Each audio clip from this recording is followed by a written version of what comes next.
Hey guys, it is me, Miss Warfield, your trusty, friendly neighborhood English teacher. I just want to go over a couple quick things really quickly about your essays. First, they're awesome. Thank you so much for writing great papers. What I really loved is that it was very clear that most of you picked topics you were passionate about. And when we write about the things we love, it really shines through. So thank you so much for listening to the guidelines and truly picking something that means or that is important to you. So I really appreciate it. I want to just review really quickly. I don't want to take a ton of your time because I know you're busy getting your essay together. But just review a couple of things. One, please make sure you're familiar with the prompt. You did a great job with this on essay 1, but essay 2 is different. So make sure that you understand the differentiation between the two. Also, please familiarize yourself with MLA in-text citations. A lot of you had some mistakes with that.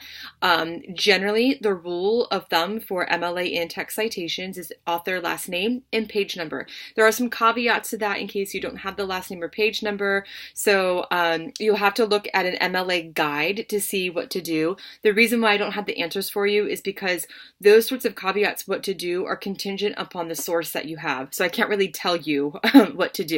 So you'll have to use an MLA guide. I prefer Purdue OWL, OWL. It stands for Online Writing Lab. It's sort of like the online Bible for MLA format. And I think they have APA and some other formats too. But please remember, we're functioning in MLA format. Sorry, my chair is like squeaking as I'm moving around here. Anyway, make sure you have your in-text citation squared away for essay 2.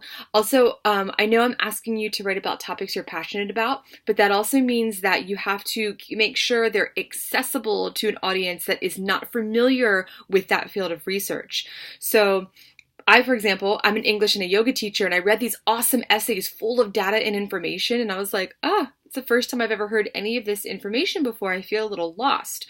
So make sure you're finding that fine balance between accessibility and scholarship. That's a tricky one, but you want to be an academic. You want to write in an academic tone and with scholarship and research, but also take the time to explain things for an audience like me, or say any other person who hasn't been a part of that field can understand. So in-text citations, following the prompt, making sure you know the difference between essay 1 and 2, looking at accessibility. Those are sort of the three main things that I want the whole class to focus on.